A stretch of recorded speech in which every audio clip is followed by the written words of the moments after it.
나눔의 집에서 생활했던 고 김순덕 박두리 할머니 유족들이 내부 고발 직원들에게 인권 침해를 당했다고 주장했습니다. 수령관 이용을 두고 감시와 모욕적인 말까지 들었다고 밝혔습니다. 불교 문화재 보존과 활용 가치가 커지는 가운데 의왕 청계사가 지역과 손잡고 사찰 지킴이 양성 과정을 개설했습니다. 첫 번째 시간으로 문화유산 활용 사업에 대한 강의가 진행됐습니다. 불교중앙박물관이 김경호 화엄사 전통사경 원장을 초청해 한국전통사경 특강을 시작했습니다. 코로나19 확산 우려로 잠시 멈췄던 전통사경의 본지 풍광전도 7월 말까지 재개관합니다. 조계종 포교원이 불교를 보다 쉽게 공부할 수 있는 안내서 5대 수행법 길라잡이를 발간했습니다. 수행 기본 개념을 체계적으로 정리했고 현대사회에 맞는 수행 개념을 제시했습니다. 태고종 총무원장 호명 스님이 취임 1주년을 맞았습니다. 백운 스님이 불신임 무효 기각에 항소했지만 호명 스님은 남은 임기도 종단 안정과 종도 화합에 진력할 것이라고 강조했습니다. 국회 정각회 강창일 명예회장이 한국대학생 불교연합회 회원들에게 장학금 500만 원을 전달했습니다. 올해 불자 대상으로 받은 상금을 제주 지역 후배들을 위해 쾌척해 의미를 더했습니다. 여러분 안녕하십니까? 7월 7일 화요일 BTN 뉴스 시작합니다. 나눔의 집이 문을 열 당시부터 생활했던 고 김순덕 할머니와 박두리 할머니 유가족 등이 최근 내부 고발 직원들에게 인권 침해를 당했다며 억울함을 호소하고 있습니다. 수령관 이용을 두고 일본인 내부 고발 직원 등에게 감시를 받고 모욕적인 말까지 들었다고 하는데요. 어떤 사연인지 이은하 기자가 보도합니다. 나눔의 집이 지난 4일 보도자료를 통해 위안부 피해 할머니 유가족에 대한 모욕과 인권 침해를 멈춰달라고 호소했습니다. 코로나19로 오랜만에 어머니 묘소를 찾은 김순덕 할머니의 아들 양한석 씨 등이 내부 고발 직원들로부터 모욕적인 말을 듣고 감시받고 있다는 내용이었습니다. 지난 일요일 무슨 일이 일어나고 있는지 나눔의 집을 찾아가 봤습니다. 본관 증축에 앞서 할머니들의 임시 거처로 지금은 자원봉사자와 유가족을 위한 다목적 공간으로 활용되고 있는 수령관에서 고 김순덕 할머니의 아들 양한석 씨와 고 박두리 할머니의 딸 전우순 씨를 만날 수 있었습니다. 여기 근무할 자격이 없는 거야. 유가족도 인정을 안 해주고 유가족이 와서 뭐 내가 여기 뭐 불법 침입을 했어. 여기 뭐 올 때 왔는데. 예? 그걸 가지고 시비를 걸고 그렇게 하고 이거 오자마자 이런 것도 이게 행패를 법압에 텔레비가 나오나. 일본 사람들한테 내가 왜 여기 올 권리에 내가 와가지고 있는데 감시를 받느냐고. 잠이 안 오면 밖에 나오면 쫓아다니면서 뭐 어쩌고 자꾸 시비 거는 거 같고 말이야. 어? 문도 잠궈 놓고 말이야. 어? 양한석 씨에 따르면 법인 허가를 받아 수령관에 머물면서 이곳에서 생활하고 있는 내부 고발 일본인 직원과 마찰이 생기기 시작했다고 합니다. 일본인 직원이 수령관 출입문을 잠그고 보고 있던 TV 케이블까지 끊어 TV를 볼 수 없게 했을 뿐 아니라 언쟁을 벌이는 과정에서 맞았다고 허위 진술을 하고 나이값도 못한다는 모욕적인 말을 하며 수령관 생활을 방해했다는 겁니다. 논란에 대한 입장을 묻기 위해 일본인 내부 고발 직원에게 연락을 시도했지만 자리에 없다는 대답과 남겨둔 연락처로는 회신도 받지 못했습니다. 생전에 김순덕 할머니와 각별했던 고 박두리 할머니의 딸 전우순 씨는 칠순을 넘긴 양한석 씨를 젊은 내부 고발 직원들이 둘러싸고 죄인처럼 몰아세웠다며 울분을 참지 못했습니다. 밖에 있는 벽 있잖아요. 저걸 손을 몇 번 툭툭 쳐서 그거 보고 이제 지 때렸다고. 그런데 내가 112 신고를 해서 자꾸 더 소리가 시끄러워지니까 저 사람이 내 때렸다고. 이거 때렸다고. 거기로 계속 때린 걸로 이제 시비 붙는 거야. 어디에다가 신변보호 신청했대. 얘. 신변보호 신청 제가 해야 한다며가? 나 지금 CCTV도 불안하고 문도 못 열어가지고 이 까봉서 같은 기분에 내 심장이 어떻게 돼 지금. 전우순 씨는 불편한 다리로 수령관 거실 내부가 훤히 보이는 CCTV 쪽으로 안내하며 갑자기 불이 깜빡이고 CCTV가 작동해 옷도 맘 편히 갈아입을 수 없어 결국 가려놓게 됐다고 설명했습니다. 이런 상황은 내부 고발 이후 잡초와 거미줄이 무성하도록 누구도 묘소 관리를 해주지 않아 직접 묘소를 관리하겠다며 유가족이 7월 1일 나눔의 집에 머물기 시작하며 이어졌습니다. 법인이 이들의 수령관 사용을 허락하자 내부 고발 직원들은 근거도 없는 광주시 등록시설을 이유로 들며 법인의 허가 사유를 밝히라고 공문을 보내 불편한 심기를 드러냈습니다. 이번에 정축된 시설은 강주시 보존을 받은 시설이고 저 뒤에 있는 어르신들이 사용하고 있는 부분은 순수 법인에 소속된 법인의 기본 재산입니다. 김대월 학예사가 발송한 공문에서처럼 수련관의 빈방 6칸이 코로나19 임시 거주시설로 광주시에 등록된 사실이 없을 뿐 아니라 법인 소속 건물로 직원들에게 공지할 의무도 없다는 겁니다. 오히려 광주시는 지난해부터 할머니들의 임시 거주시설인 수련관에서 생활해온 일본인 내부 고발 직원이 시설 목적에 맞지 않게 머물고 있으니 퇴거시키는 것이 적절하다고 지적했고 법인 역시 일본인 직원에게 전달했지만 이를 거부하고 해당 일까지 자신의 집처럼 생활해온 것으로 알려졌습니다. 일본인 내부 고발 직원은 2006년까지 역사관 연구원으로 일하며 독일 여성과 결혼한 후 나눔의 집을 떠났다 지난해 다시 나눔의 집으로 돌아와 해당 시설에 머물기 시작했으며 코로나19가 심각하던 올해 3월엔 독일 인턴 여성까지 법인 허락 없이 채용해 수련관에서 함께 생활했다고 합니다. 코로나 와중에 외국의 인턴을 지금 받아서 휴가 상태에 이렇게 인턴을 받아서 거기를 사용하게 했던 것이 가장 안타깝게 생각하고 또 이게 법인하고 어떤 계약을 해서 그걸 사용함에도 불구하고 계약도 없이 법인 측은 위안부 피해 할머니의 묘비가 있는 추모 공간은 유가족에게도 권리가 있기 때문에 반대할 명분이었고 원한다면 법인 시설에 머물 수 있도록 허락한다는 입장입니다. BTN 뉴스 이은아입니다. 불교 문화재 보존과 활용 가치가 날이 갈수록 커지는 가운데 의왕 청계사가 지역과 손잡고 사찰 지킴이 양성 과정을 개설했습니다. 첫 번째 시간으로 문화유산 활용 사업에 관한 강의가 진행됐는데요. 이동근 기자가 그 현장에 다녀왔습니다. 부처님 가르침이 숨쉬는 전통 사찰은 유구한 역사와 함께 수많은 콘텐츠로 재탄생하며 현대인의 안식처이자 역사 교육의 장으로 자리 잡고 있습니다. 이에 문화재청은 지난 2017년부터 전통 산사를 테마로 인문학 강좌와 음악회, 의례 등을 진행하며 지역 문화재 활용 사업에 나서고 있습니다. 의왕 청계사의 가치 확산과 문화재 향유를 책임질 전문가를 양성하는 자리, 청계사와 의왕시, 컬처앤로드 문화유산 활용 연구소가 공동 마련한 프로그램은 세대에 맞는 해설사를 기반으로 사찰 문화재의 효과적 소개와 관광 활성화 등을 목적으로 삼았습니다. 특히 문화재청이 시행하는 전통산사 문화재 38선 중 청계사 도량안의 신과 함께 일환으로 의왕시와 지역 사찰의 모범 협력 사례로 가치를 더하고 있습니다. 마음을 안정시키고 또 부처님의 자비를 몸소 체험할 수 있는 아주 뜻깊은 장소라고 생각합니다. 그래서 지금 이 교육 과정이 여러분들에게도 중요하지만은 우리 의왕시 시민들에게도 굉장히 중요하다라고 저는 생각하고 있습니다. 이날은 총 6회에 걸친 프로그램 중 첫 번째 시간으로 문화유산 활용 사업에 관한 강의가 진행됐습니다. 이동범 소장은 문화재 지정이 희귀성을 바탕으로 현재와 연결되는 역사성과 감각을 제공하는 예술성 등이 뒷받침돼야 한다며 변형을 통해 새로운 가치를 창출하는 것이 문화재 활용이라 말했습니다. 그러면서 문화재 활용의 목적은 삶의 질 향상과 지역 활성화, 관련 산업의 증대 등으로 요약할 수 있고 보존과 활용이 결합된 콘텐츠가 무엇보다 중요하다고 강조했습니다. 이 문화유산 해설사는 외교관이에요, 외교관. 그러면서 교수이면서 역사가가 돼야 돼요. 그래서 그 분야에 대해서는 그 해설사가 다른 누구보다도 잘 알아야 됩니다. 청계사 지킴이 양성 과정은 이론과 실습이 결합된 교육으로 생동감 넘치는 문화유산 프로그램의 기폭제가 될 것으로 보입니다. 주지 성행 스님은 물론 전문가를 초청해 의왕시의 역사와 문화, 청계사의 가치 등을 살펴보고 그룹별 기획과 평가를 통해 지역 주민 해설사 양성과 사찰 인식 제고에 커다란 도움이 예상됩니다. 이번 계기로 해서 많은 분들에게 우리나라 문화재의 우수성과 활용성에 대해서 좀 더 많은 토론이 되어가지고 그 가치를 입증했으면 하는 바람입니다. 사찰의 올바른 보존과 활용을 화두로 불교 문화 길잡이의 역할을 대변할 청계사 지킴이 양성 과정. 전문 인력 교육이 지역과의 상생을 도모해 문화 포교의 새로운 장으로 피어나길 기대해 봅니다. BTN 뉴스 이동근입니다.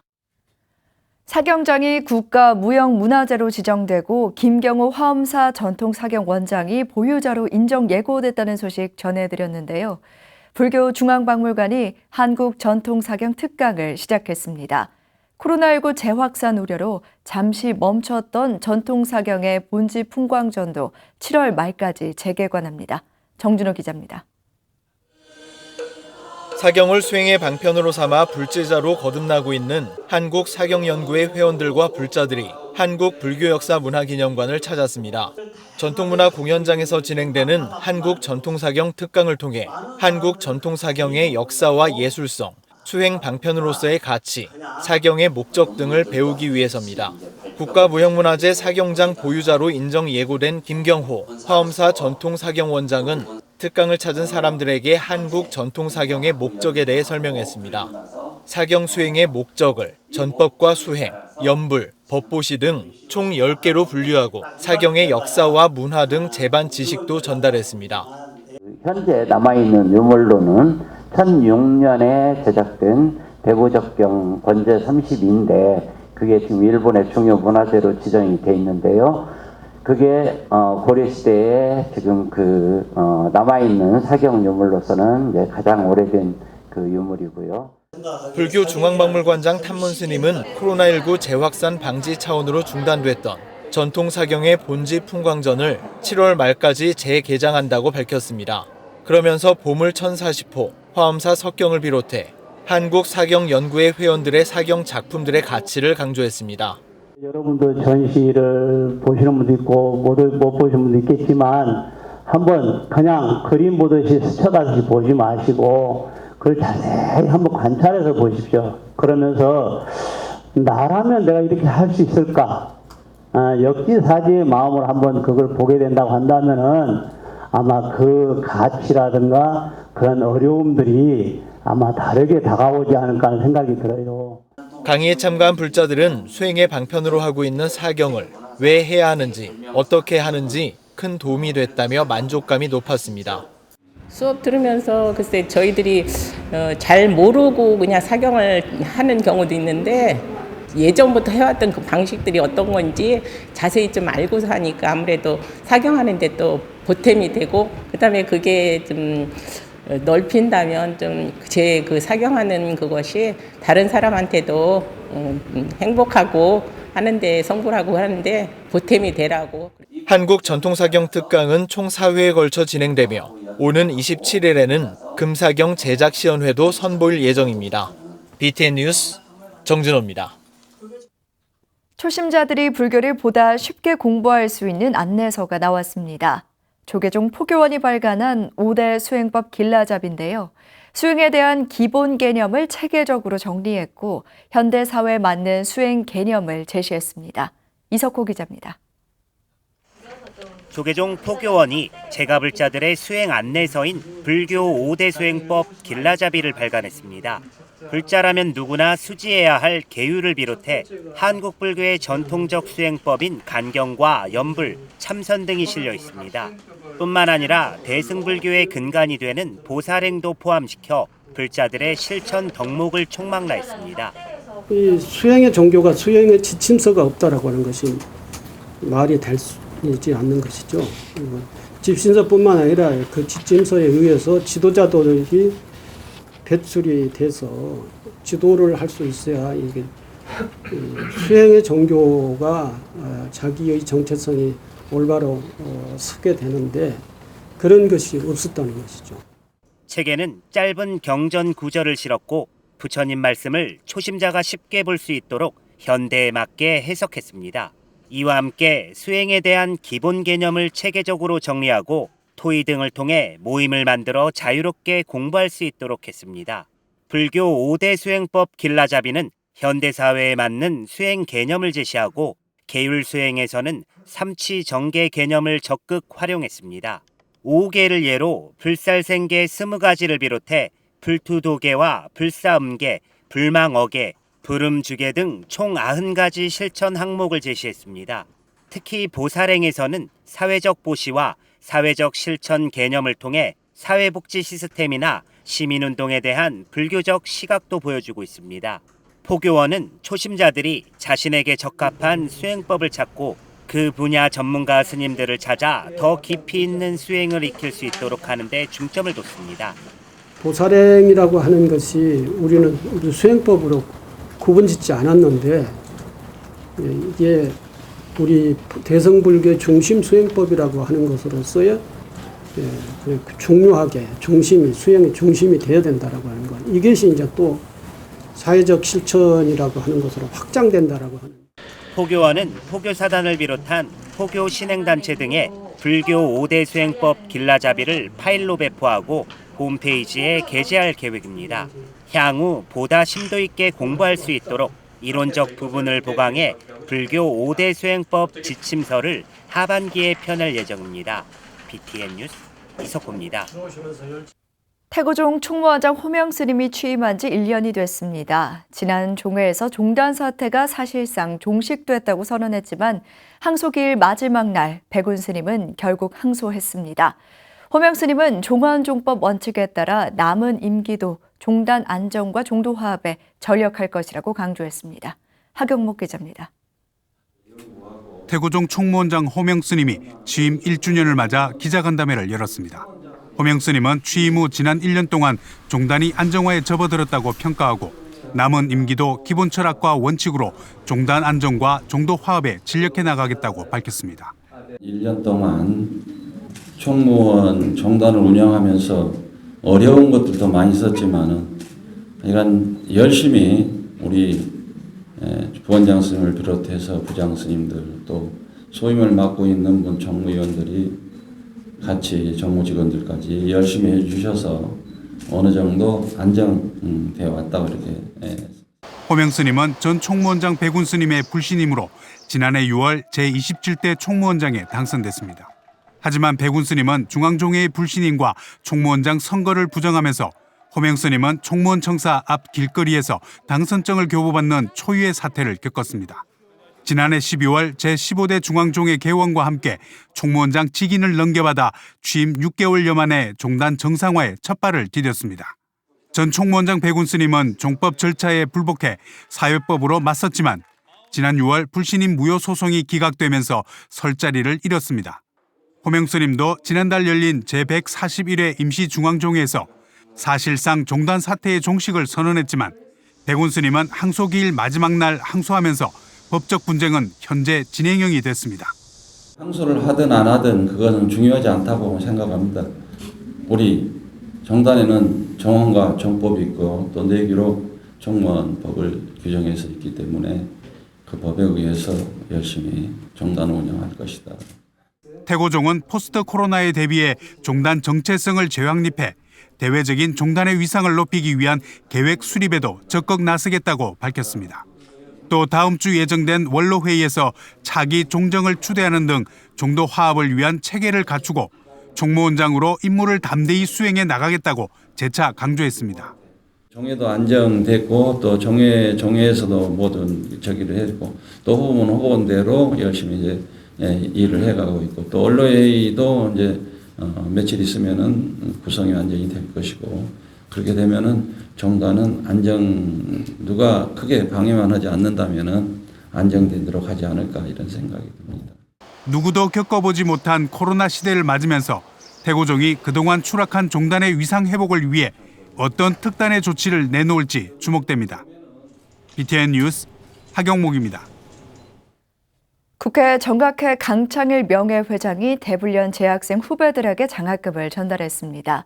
불자 대상으로 받은 상금을 쾌척해 그 의미를 더했는데요. 김건희 기자가 보도합니다.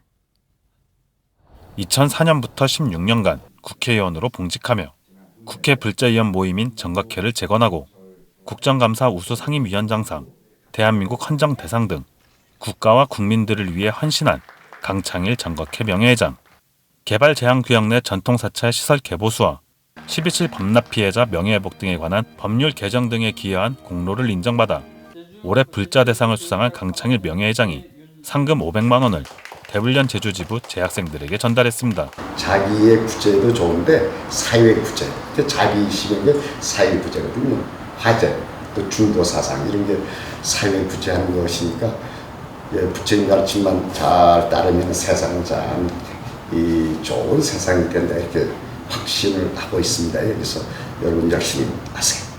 제주대와 교육대학, 한라대 재학생 5명에게 각 100만 원의 장학금을 전달한 행사에서 김정학 제주지부 동문회장은 재학생들이 청년 불자로서 더욱 노력하자고 밝혔습니다. 우리 선배님의 뜻을 잘 이어받아서 우리가 더 열심히 공부하고 우리 지역사회 발전을 위해서 노력하고 이 건전한 우리 불국토가 되도록 많이 노력을 해주시기를 바라겠습니다. 이어진 간담회에서 강창일 명예회장은 진로와 방향을 고민하는 재학생들에게 멘토로서 조언을 아끼지 않았습니다. 재학생들은 청년 불자의 자부심으로 더욱 정진하겠다고 다짐했습니다. 제주대학교 교육대학지 회장인 만큼 대불련의 활성화를 위해서 믿음이 아니지만 많이 노력하도록 하겠습니다. 앞으로 학업에 더 열중하고 불교 활동에 더욱 매진하면서 앞으로 제주 불교계의 자랑이 될 수 있도록 노력을 하겠습니다. 불자 대상 상금을 청년들에게 아름답게 회양한 강창일 명예회장. 강창일 명예회장은 청년 불자들을 위해 지역 불교계와 합심해 다방면으로 노력을 기울일 계획입니다. BTN 뉴스 김가희입니다. 한순간 잘못된 선택으로 죗값을 받고 외부와 차단돼 지내는 수영자들은 무더운 여름나기가 가장 힘들다고 합니다. 그런 수영자들을 위해 얼음용 생수 3만 병을 기부한 단체가 있는데요. 전주교도소 교정협의회 회원들입니다. 김민수 기자가 전달식 현장에 다녀왔습니다. 생수병을 가득 실은 대형 트럭이 전주교도소 앞마당에 들어섭니다. 화물칸 문이 열리고 긴 플랜카드가 걸리자 재소자들에게 따뜻한 마음을 전하는 작지만 뜻깊은 전달식이 시작됩니다. 수영자들이 진정한 반성으로서 수영 생활을 할 수 있도록 이렇게 우리가 사랑을 모아서 담아주는 행사를 하고 있습니다. 시원한 사랑의 물을 받아가지고 열심히 수영 생활을 했으면 하는 바람으로 인사 말씀 가름하겠습니다. 감사합니다. 전주교도소 교정위원들이 재소자들을 위해 기금을 모아 얼음용 생수 3만 병을 전주교도소에 기탁했습니다. 이 생수는 30도가 넘는 더운 여름날 냉동해 교도소 재소자들에게 전달될 예정입니다. 3만 병이라는 좀 많은 숫자구나 이렇게 느끼고 있었는데 2층에서 내려와 보고 이 큰 차에 이 큰 양을 보고 가슴이 아주 확 맥혔습니다. 너무 좋아가지고 감사합니다. 지난 20여 년간 수영자들을 위해 법회를 열고 생활용품을 지원해온 진성 스님은 그간의 교정활동 노력을 인정받아 제36회 교정대상 자비상을 수상하기도 했습니다. 지금까지 2만 2천여 명이 넘는 수영자들을 교화한 진성 스님은 부르 재소자와 자매결연 맺기를 통해 재소자들의 안정된 수용 생활을 지원해왔습니다. 지난 6월부터 전주교도소 교정협의회장 소임을 맡게 된 진성 스님은 앞으로 수영자들의 복지 향상과 스트레스를 줄일 수 있는 시설 지원에도 힘쓰겠다고 밝혔습니다. 임기 동안에는 수용자들을 위한 복지 향상에 전력을 다해서 하도록 하겠습니다. 우리들이 찾을 수 있는 자아반성인 수용자가 나올 거라고 믿고 한 사람이라도 교화를 하기 위해서 열심히 교정교화 활동에 임하도록 하겠습니다. 20여 년 전 부처님 인연으로 만난 사형수의 안타까운 사연으로 옥바라지를 시작하며 교정활동에 앞장서게 된 진성 스님. 수영자들이 진정한 반성과 참회를 통해 사회에 복귀할 수 있도록 부처님의 감로수를 나누며 진흙 속에 연꽃을 피우고 있습니다. BTN 뉴스 김민수입니다. 원주 국형사가 동학단 산신탱화 접안식을 봉행했습니다. 지난 3일 국형사 동학단에서 봉행된 점안식에는 월정사 주지 정념스님, 구룡사 주지 적천스님, 국형사 주지 해공스님 등이 동참한 가운데 탱화 점안식을 봉행하고 코로나19 소멸과 국태민안을 발언했습니다. 해공스님은 나라의 안녕을 기원하는 동학단에서 산신탱화 점안식으로 코로나 종식과 더불어 이웃들이 행복할 수 있길 바란다고 말했습니다. 정념스님은 욕심의 먹구름을 걷어내고 탐욕심을 버려 생명의 평화로움을 마음속 깊게 담는 계기가 되길 바란다고 법문했습니다. 국형사는 조선시대 5학 중 하나인 치악산에 동학단을 설치하고 매년 국태민안을 기원하는 국행 동학 산신대제를 봉행하고 있습니다.